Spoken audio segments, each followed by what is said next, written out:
Hello friends, good evening. तो आज का दिन है 10 दिसंबर का एंड कल वेडनेसडे है 11 दिसंबर। तो अभी हम लोग चार्ट देख रहे हैं। अभी टाइम हो रहा है 7:18। तो अभी हम लोग एनालिसिस करेंगे कल के लिए। कल वेडनेसडे है तो कल का एनालिसिस करते हैं कि कल हमें मार्केट में क्या क्या दिख रहा है, क्या हमें नहीं दिख रहा है। तो ये निफ्टी का इंडेक्स चार्ट है and this side Nifty future chart है। तो अगर निफ्टी के इंडेक्स को अगर हम क्लियरली वॉच आउट करते हैं, तो अगर सिर्फ प्राइस एक्शन को देखते हैं तो हमें दिख रहा है कि जो प्राइस है लोअर लो फॉर्मेशन कर रहा है। जब मार्केट लोअर लो फॉर्मेशन कर रहा होता है तो प्राइस हमें क्या देता है कि again I am going to down tomorrow, कि मुझे कल अगेन गिरना है।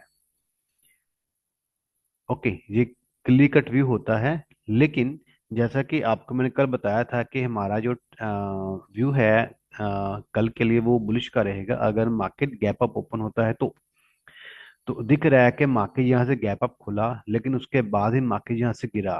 रीजन बिहाइंड के जो उसका स्ट्रक्चर था वो कहीं ना कहीं सेलिंग का था, जिसकी वजह से आज मार्केट में सेलिंग आई है। तो उसी के बिहार पे अगर हम बात करें कि ये जो स्ट्रक्चर हमें दिख रहा है ना, ये कैंडल का स्ट्रक्चर दिख रहा है, इसमें हमें यही दिखा रहा है कि बॉडी इसमें कम है, लेकिन जो नीचे की तरफ जो टेल बना है, जो शेडो बना नीचे की तरफ में जिसमें बायर्स घुसे हैं, वो कहीं ना कहीं सेलर्स के मुताबिक ज्यादा है। और हम ये कह सकते हैं कि अगर मार्केट कल में गिरता है तो वीकली गिरेगा या फिर रुक रुक कर गिरेगा। क्लियर। तो आइए हम लोग देखते हैं हमारा कल का क्या व्यू है। अगर हम निफ्टी का इंडेक्स एंड फ्यूचर दोनों को, सॉरी, निफ्टी के प्राइस एंड फ्यूचर को मेजर करते हैं, उनके अकॉर्डिंग देखें, तो जो प्राइस है वो गिरा हुआ है। जो प्राइस है वो गिरा हुआ है और जो वॉल्यूम्स हैं वो कम है निफ्टी में। लेकिन मैंने अभी अभी सेंसेक्स का भी चार्ट लगा के देखा था, तो सेंसेक्स में क्या है, हालांकि निफ्टी एंड सेंसेक्स दोनों ही साथ में चलते हैं, दोनों में कोई डिफरेंस ज्यादा नहीं आता। ओके। तो लेकिन सेंसेक्स में क्या है कि प्राइस इंक्रीज हुआ है, वॉल्यूम बढ़ा है। तो वही निफ्टी में भी जो वॉल्यूम्स हैं वो अभी मैं देख रहा हूँ कि जो वॉल्यूम्स हैं वो इंक्रीज्ड हैं एंड जो प्राइस है वो गिरा हुआ है। तो वो कहीं ना कहीं अगेन संकेत करता है कि मार्केट को अभी और गिरना चाहिए, कि मार्केट अभी और गिरे, कितना गिरेगा मार्केट जहां तक आ सकता है। लेकिन अगर हम ये कहें कि आज मार्केट में जो मूवमेंट है वो अप क्यों आया है, उसके पीछे जो जिगजैग लेवल था, उसी के रीजन से जो कल बताया था कि उसी के लेवल से उठ के मार्केट ऊपर वापस पहुंचा है।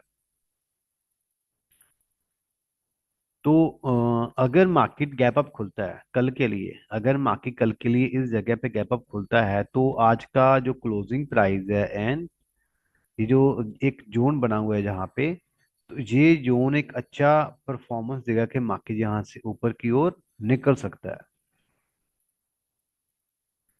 लेकिन मार्केट को अगर गिरना है, चाहे गैप अप खुले चाहे गैप डाउन खुले, तो अगर गैप डाउन खुलता है तो हमारे यही लेवल्स हमारे लिए एज ए रेजिस्टेंस का वर्क करेंगे और यहीं से मार्केट नीचे की ओर गिरने की पूरी पूरी कोशिश करेगा। अगर मार्केट कल गिरता है तो कहाँ तक गिर पाएगा, जी हमारे पास ये कुछ लेवल्स है जहां तक मार्केट आ सकता है। 24,350 तक मार्केट नीचे आ सकता है, नो डाउट। यहाँ पे ऑलमोस्ट 250 पॉइंट का मूवमेंट अभी तक पेंडिंग है निफ्टी इंडेक्स के अकॉर्डिंगली, जो कल में और परसों का वीकली एक्सपायरी है। तो इन 2 डेज में ये कवर अप हो सकता है, क्योंकि आज वॉल्यूम्स बढ़े हुए हैं और कहीं ना कहीं जो प्राइस है वो गिरा हुआ है। लेकिन सेंसेक्स में क्या है कि सेंसेक्स में प्राइस इंक्रीज है लेकिन वॉल्यूम इंक्रीज है। तो वो कहीं ना कहीं इंडिकेट करता है कि मार्केट कल में अगेन बुलिश जा सकता है। तो वही बात की जो कैंडल का स्ट्रक्चर है हमें बता रहा है कि इस जगह पे बायर्स बैठे हुए हैं, क्योंकि प्रीवियस डे में क्या था कि कैंडल ने क्लोज किया था प्रीवियस डे के लो के नीचे। आज प्रीवियस डे के लो के नीचे मार्केट क्लोज नहीं कर पाया, तो हो सकता है कि इसी जगह से मार्केट है वो सपोर्ट लेके अगेन कल एक हायर का फॉर्मेशन कर दे। अगर करता है तो हमारे पास लेवल्स ऑलरेडी बने हुए हैं, और हम इन्हीं लेवल्स को यूज यूज करेंगे कल मॉर्निंग में बाय करने के लिए। तो अगर मार्केट कुछ ज्यादा गैप अप खुलता है और मार्केट इन्हीं लेवल से टकराता है, जहां टकराता है विद वॉल्यूम, जहां पे मार्केट जहां टकराता है विद वॉल्यूम, तो चांसेस ज्यादा है कि मार्केट यहां से गिरने के चांसेस बढ़ जाएंगे। जहां तक के रीजन बिहाइंड के जो प्राइस है वो कोलैप्स हो रहा है। अगर कोलैप्स हो रहा है तो जो रेजिस्टेंस एंड सपोर्ट्स होते हैं वो कहीं ना कहीं उतने रेजिस्टेंस स्ट्रॉन्ग ज्यादा हो रहे हैं। देखो, रीजन बिहाइंड के सपोर्ट्स टूट रहे हैं, रेजिस्टेंस मेंटेन हो रही हैं। अगर प्राइस ऊपर निकलता है तो स्ट्रॉन्ग रेजिस्टेंस लेके मार्केट वहां से फिर गिरने के चांस के बढ़ जाएंगे। लेकिन अगर मार्केट नीचे सपोर्ट लेके उठता है तो चांसेस ज्यादा रहेंगे कि मार्केट यहाँ से ऊपर निकल के ऊपर आ जाए। इस तरीके से अगर मार्केट यहाँ तक गिरता है, यहाँ पे ऐसे आएगा, तो मार्केट यहाँ से उठने के चांस हैं वो बढ़ जाएंगे। तो ठीक है दोस्तों, अभी हम लोग देखते हैं बैंक निफ्टी का व्यू कि बैंक निफ्टी में हमें क्या दिख रहा है और क्या नहीं दिख रहा है दोस्तों। तो फ्रेंड्स, अभी आप लोग जो चार्ट देख रहे हो, लेफ्ट साइड पे बैंक निफ्टी इंडेक्स का चार्ट है एंड राइट साइड पे बैंक निफ्टी फ्यूचर का चार्ट है। तो हमें क्लियर दिख रहा है कि जैसे कि आपको बताया था कि प्रीवियस डे में क्या था, कैंडल थोड़ा सा ग्रीन क्लोज हुआ था। तो बताया गया था कि मार्केट इसी डे के लो से सपोर्ट लेके एक ग्रीन कैंडल की फॉर्मेशन यहाँ पे बंद हो सकती है, क्योंकि जो प्राइस था वो गिरा हुआ था, और जो प्राइस गिरा था वॉल्यूम कम था, जिसकी वजह से उम्मीद थी कि मार्केट अगेन कल बुलिश हो सकता है। तो दिख रहा है कि प्राइस आज बुलिश क्लोज हुआ है प्रीवियस डे के लो से सपोर्ट लेने के बाद। लेकिन अगर हम कल की बात करें कि कल वेडनेसडे है, तो हमें अगेन दिख रहा है कि प्राइस कोलैप्स है। मींस अगेन इसी कैंडल के इनसाइड में अभी तक मार्केट चल रहा है। इसके इनसाइड ये कैंडल था, सॉरी, इस कैंडल के इनसाइड ये कैंडल था, इस कैंडल के इनसाइड ये बना, और इसी के बीच में अगेन ये कैंडल बन गया। हालांकि यहाँ पे थोड़ा सा लोअर लो है, लेकिन यहाँ पे सपोर्ट लिया गया मार्केट में। तो निफ्टी में दिख रहा है कि मार्केट कंटिन्यूस लोअर लो फॉर्म हो रहा है, लेकिन बैंक निफ्टी हमें यहाँ पे सपोर्ट का फॉर्मेशन दिखा रहा है।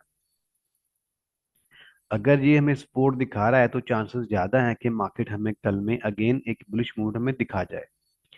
तो उसके लिए जो हमारे पास लेवल्स हैं वो ये रहे। इन केस अगर हम मानकर चलते हैं कि बैंक निफ्टी गैप अप खुलता है, बैंक निफ्टी यहाँ कहीं खुलता है, तो मॉर्निंग आवर्स में ये हाई हाई हो जाएगा, जिसकी वजह से ये जहां से सपोर्ट लेके इजिली ऊपर की ओर निकलने के लिए पूरी पूरी कोशिश करेगा, और अपने इस रेजिस्टेंस लेवल को ब्रेक करके ऊपर निकल जाएगा। ऑलमोस्ट 400 से 500 पर मूवमेंट हमें कल देखने को मिल सकता है बुलिश का। क्योंकि अगर कैंडल की स्ट्रक्चर की बात करें तो कैंडल बुलिश है, लेकिन जो इसका बॉडी है वो काफी अच्छा बना है, और नीचे से सपोर्ट मार्केट अभी तक ले चुका है। क्लियर हुआ। अगेन अगर हम बात करें कि मार्केट अगर गैप डाउन खुलता है, क्योंकि प्राइस इंक्रीज हुआ है, वॉल्यूम कम है, तो वो कहीं ना कहीं इंडिकेट करता है कि मार्केट वहां से गिर सकता है। अगर मार्केट गैप डाउन खुलता है तो यही अगेन लेवल्स हमारे लिए एज ए रेजिस्टेंस वर्क करने के लिए रेडी हैं। तो यहाँ से मार्केट उठेगा और 53,000 के लेवल तक मार्केट यहाँ तक गिर सकता है। अगेन उसी लेवल से मार्केट फिर सपोर्ट लेके ऊपर आने की पूरी पूरी कोशिश यहाँ से कर सकता है मार्केट। तो ये मेरे बैंक निफ्टी के लिए दो पूरे के पूरे कल के लिए क्लियर व्यूज हैं। और इनके बाद अगर मार्केट इन लेवल को तोड़ जाता है, डायरेक्टली तोड़ गया, सपोर्ट पे नहीं है, तो यहीं से सपोर्ट लेके वो ऊपर की ओर निकल सकता है दोस्तों। तो ठीक है दोस्तों, मिलते हैं हमारे कल के सेशन में। Bye friends, good evening.